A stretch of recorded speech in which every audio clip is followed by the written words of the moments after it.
Welcome to another episode of Focus at 40. We need to stop. So, hi everybody. Thanks for joining us. I am Kathy Goodall.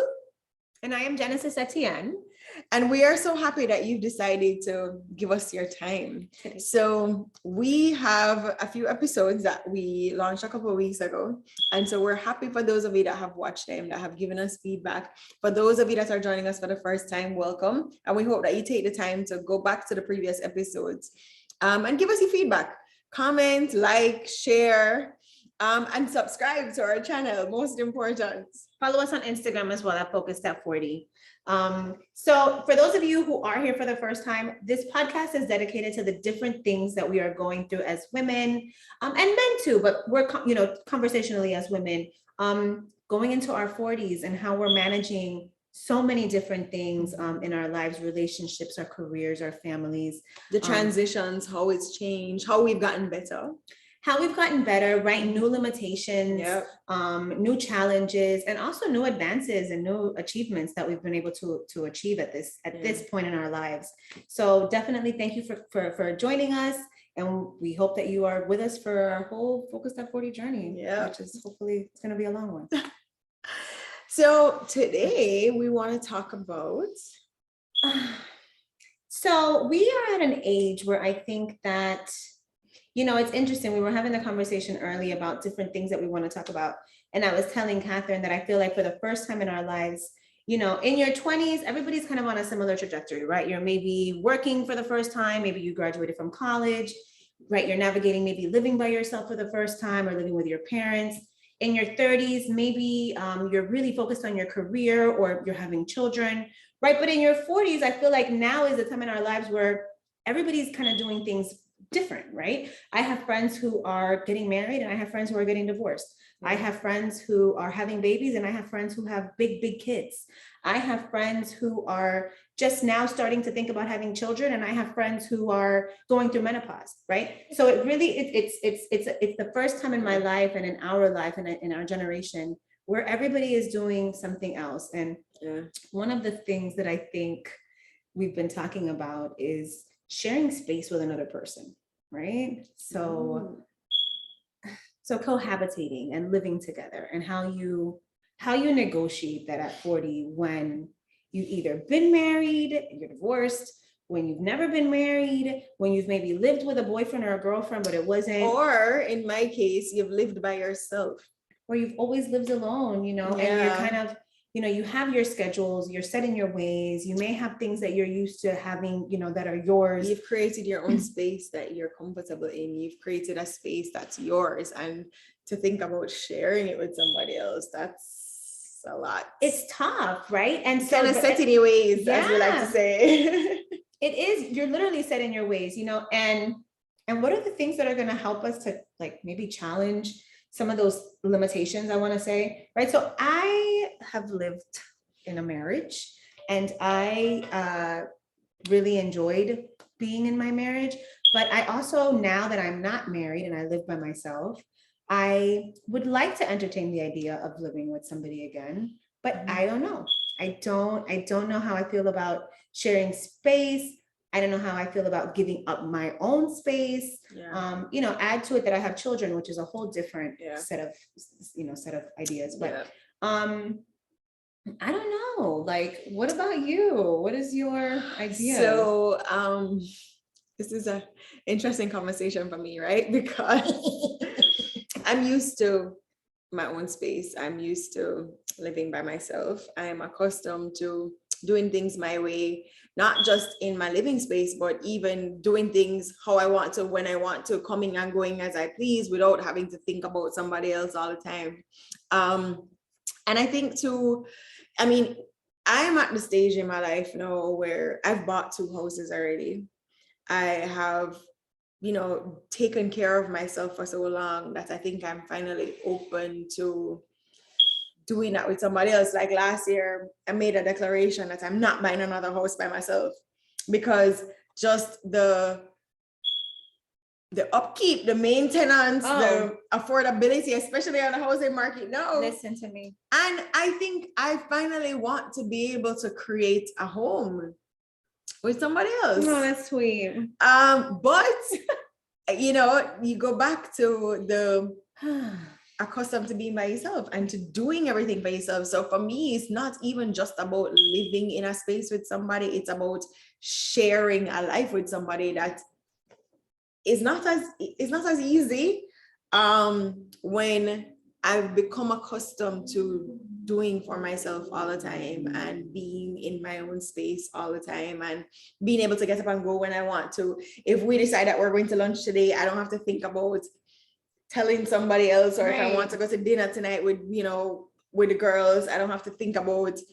So that for me, I think is a transition that I have had to coach myself through and to, shift the way that I think and think about, well, one, of course, if the person is worthy, it should be easier, right? Of course, you would want to, right? Right. And I think at this stage in my life, I kind of know what I want. I know what I want. And I know, and I know, most importantly, what I don't want. And I think I have finally gotten clarity about what I need, not just what I want in my life, in a partner. And I think choosing the right partner will help me to be more open to sharing that space and sharing my life with somebody else. Because it doesn't feel like sacrifice. Yes. Because it doesn't feel like sacrifice. Yes. I hope to get there. But you've done it though. And that's the difference. I've never done it. No, and I'll be honest, right? So sharing a home with somebody is very romantic and it's kind of idealistic and it really sounds beautiful, but that comes with cooking, right? And cleaning and bills and upkeep. Yeah. It comes with water heaters and with sprinkler systems and with roof issues, right? So a part of me likes the idea that I would share some of the stress with somebody. And I hate to say that, right? Okay, so the responsibility, right? Because you get the perks too. Yeah, but shared income, right? Well, we share in things, right? Yeah. But I don't know. I mean, I feel like as much as I want the support and I want that, maybe I haven't been on my own long enough. And maybe it's kind of nice to just not have to worry about checking in with somebody before I go somewhere, or but it also gets a little bit lonely. So I guess again, kind of like we were saying at the beginning of the segment, everybody's in a place where it's different. Everybody's in a different place for the first time. So we're still even negotiating and trying to manage how we cohabitate, how we do relationships, what parts of ourselves we give up, right? If you consider giving up. You talk about doing relationships and giving up a part of yourself. And I think one of the beautiful things about being in a relationship at this age is that we've been through so many different kinds of relationships that you kind of know what your deal breakers are, and you know what you're not willing to sacrifice, you know what you're willing to compromise on, but you also know what you want. I totally agree, and in some of my sessions, I've said to couples when I've worked with them, whatever is not in your relationship, you need to bring into it. It's not going to magically appear. Make the covert overt, right? Whatever you need. And again, though, that goes back to partnership. You got to be vulnerable and comfortable enough with your partner to be able to say, these are the things that I need. These are the compromises that I want to make. But again, communication, and not only communication, comprehension. Is the person understanding what you're saying? Do you guys understand what the other person is saying? Because we talk so much about communication, and cohabitating is all communication. And the thing is understanding, you talk about love language, it's understanding the type of how the person receives communication. Some people are better communicators when you sit and you rationalize things and you have a conversation about it. But some people, communicate in a different way. Like I'm a writer. Obviously now I'm older, so I can express myself more, but I definitely express myself better when I write. And sometimes I write to just get it out so that I get the clarity of how to communicate at that point. And I think journaling, hint. Yes. And I think that, I did an interview the other day and I was talking about the fact that we have to understand how that person receives things too. Because it's not just about us. Of course, it's how they also interpret and receive and give. Yeah. And we live in a digital age where we think that we just pick up a phone and we text or we send a WhatsApp or whatever. And sometimes things always get misconstrued via text message. I feel like dating in 2022 with text messages and WhatsApp and Instagram we old and school. social Pick up the media phone. is a topic on its own. Yeah. Because it is a huge challenge. At least for me, like talk about being focused at 40. I don't know how to date in the digital age. I don't know if I'm supposed to text you back. Should I call you? Everything that I'm saying in text is being based on my emotion, and you can't read what my emotion is, and so there's all of this like misconstruing, and there's all of this like lack of what's real. If a man approaches me and asks me for my Instagram, you are not the one for me. I mean, it happens to me all day, but they're 25. Yeah, I know. I and that's the thing. Like for me, I'm old school, right? And I've accepted that I need somebody that's grown. And nothing against somebody. Pick up the phone. Yeah, I need you to pick up the phone. I need you to pick up the phone. I need you to pick up the phone. And you know what? Okay, even if you don't pick up the phone, but I do want to talk to you. But even like a voice message to me is better than a text. You know what I mean? But I feel like we're going far left here because but it is a huge topic, But even it goes back to communication though. Right. And I hope to be ready to live with somebody again. But I don't want to share my sink. And this is a beautiful thing this is a beautiful thing, I think, about the different phases that we're at and what we go through. You've already been married, you have your family, you've divorced. I've never had it, right?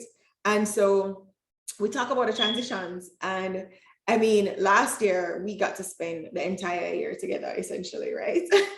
My baby. And so I think we got to help each other in the different transitions that we're going through. So it's you coming into your singleness again, and me preparing myself now to prepare myself to go do this life, to be in a relationship with somebody else, with somebody. And I think that, again, it's okay to want what you want. I mean, we have our group of girlfriends, and all of us are in different places, right? That's incredible. We have one that just wanted to have a baby. She's like, I just want a child, and that's it for me right now. That's where my focus is. Yes. One that is just like, I'm ready to be married, and that's where my focus is right now. One that is like, I'm single and I'm ready to just embrace being alone, and that's where I am right now. And the beautiful thing about it is that we are able to own that and embrace it. No, and I think support regardless, right? I mean, Kathy has a friend she's going on her 4th baby. That baby's coming soon, yay, right? But I'm like, 4 babies, oh my God, right?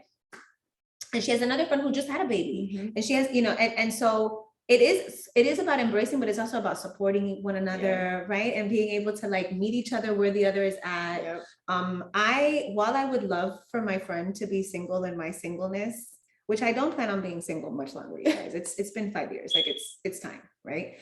But while I would love for her to be on this single journey with me, I want her to like experience like the greatest love and homemaking and all of those sweet, wonderful homemaking. Can you imagine her a homemaker? I love it. I'm going to give you a joke. She told me she wants to cook and like I do cook. Sweep a little bit, and I'm so like, I don't know. Oh my God. I'll give you a joke. So for those of you that don't know, I've been focused on my career for the last however many years, right? And I guess I give off a particular persona or image. I don't know. I was at church one day, and I left church and I went to the supermarket, and there was a lady that was in church, just left at church, and I booked her up in the supermarket, and I was like, hey, are you following me? And she kind of stepped back, like when somebody is processing who you are and they didn't recognize you. And I just saw you at church, right? And so I was like, what's wrong? And I called her name and I said, it's me. And she's like, I just didn't expect to see you here. You don't look like the supermarket type. She gets her stuff Instacarted. I was like, first of all, this was in Jamaica. Right. There was no Instacart. Instacart. But I was like, I don't really know how to receive that because it's like I don't look like the supermarket type. What's So the supermarket type look like? what does the supermarket type look? And I wonder, do I eat out all the time? Do I like what do I give off the I don't know. You know, I don't cook that much when I'm not with my children. So maybe they just don't think that you're cooking like that you need groceries. I don't know. Maybe. I don't know. I didn't know how to receive that one. And but, she's so good in the supermarket. She's really good with the groceries. Yeah. And she cooks really good. Shameless plug. Like,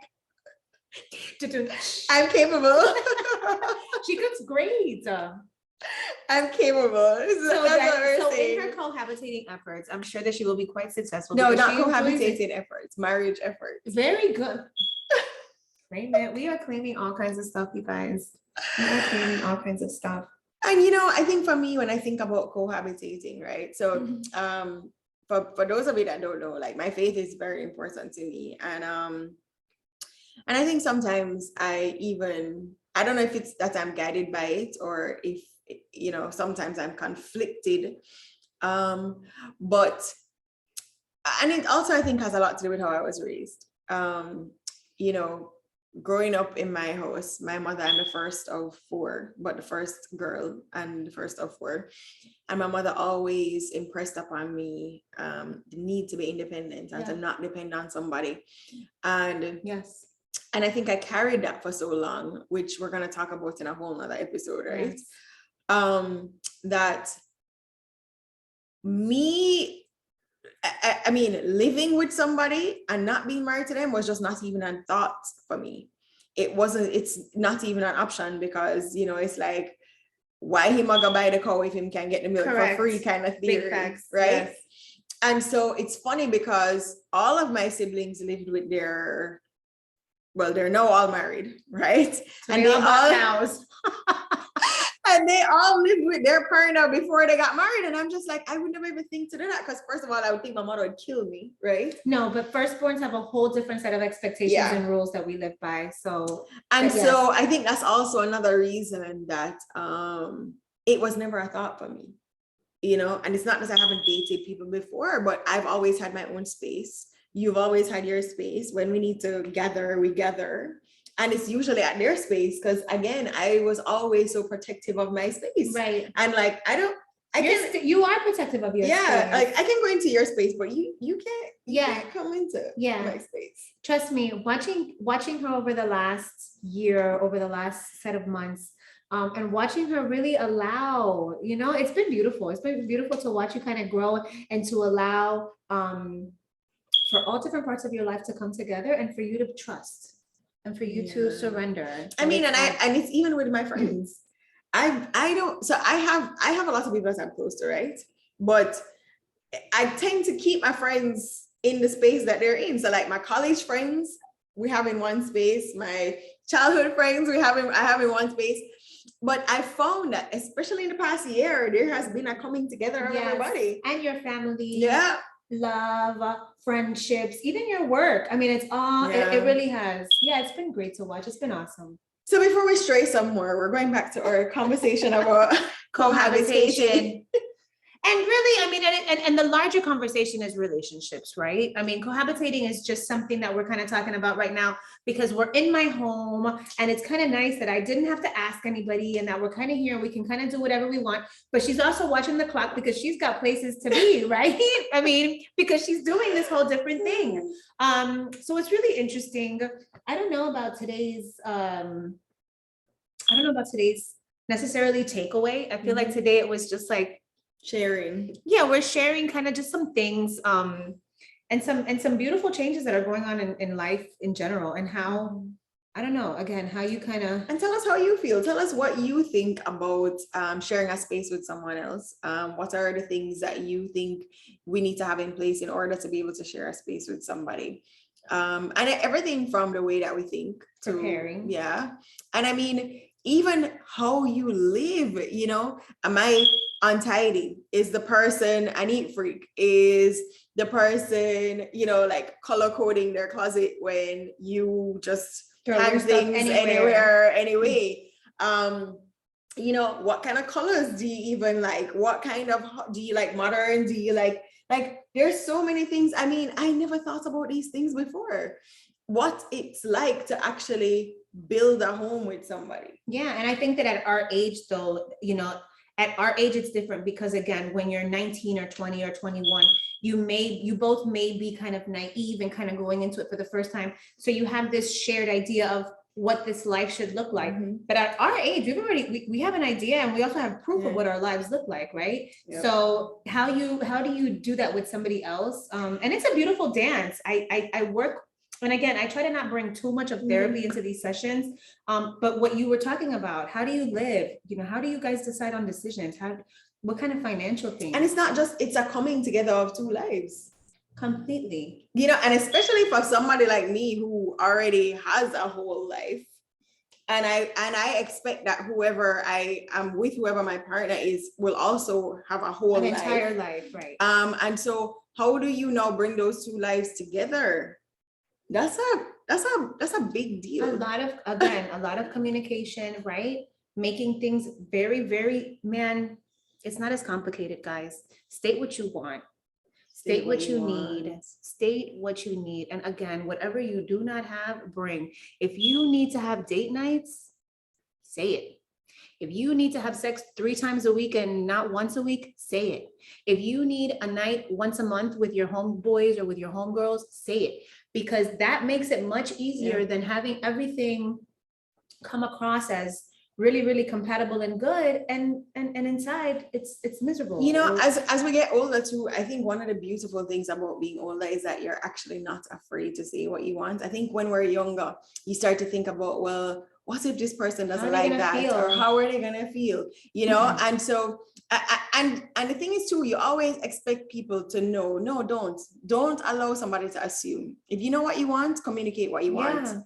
Because don't expect the person to be able to read your mind. No. That leads to problems. Yeah. And resentment, Yeah. you know, because we're not, right? I got a text the other day. Somebody said to me, so you really don't feel me thinking about you? And I'm like, no. How would I? I'm not telepathic. Like whatever you need, state, you know, if this is what it is. And again, I think that there's a certain freedom and accountability, right? This is exactly what it is, and this is what I need.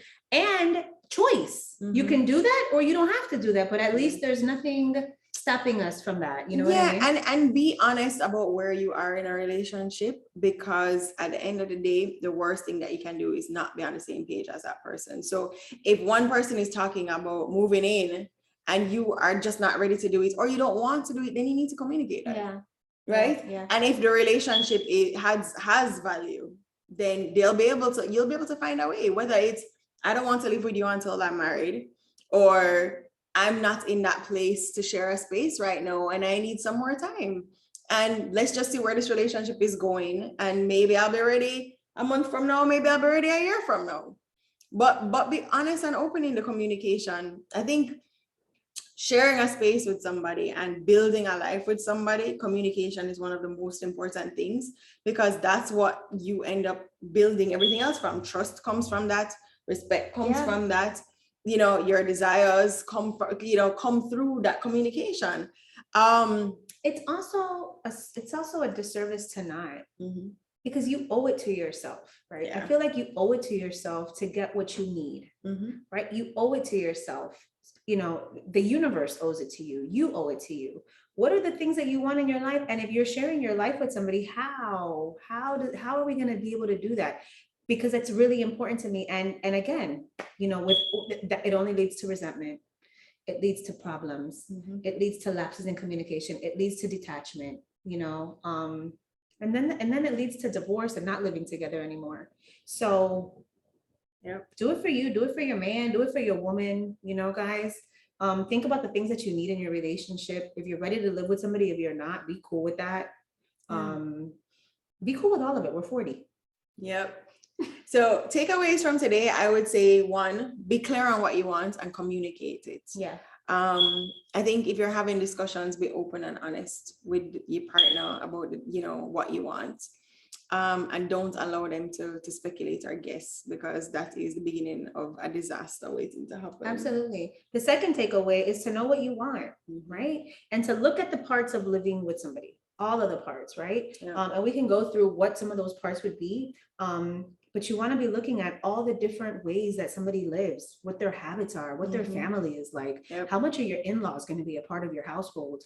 You know, what are your finances look like? What kind of shared bills, what kind of responsibilities? Do I take out the trash? Do you, you know, these are all things that not only the small things actually fester and make big problems. It's not just about cohabitation. That's the easy part. You know, living with somebody and enjoying it is fun. It's the communication and the expectation and the needs getting met, which is the biggest thing, you know? Yep. Well, thanks guys for joining us. We look forward to next week, and we hope that this was helpful and that it you know, evokes some conversations and some thoughts, or even in your own relationships. And cohabitation doesn't necessarily mean with a partner. It could be with a friend, somebody that you're choosing to live with as a roommate. Going back home and living with your parents. With family, exactly. And so again, like, share, subscribe, comment, give us your feedback. We're looking forward to it, and we will see you again next week. Bye guys. Bye.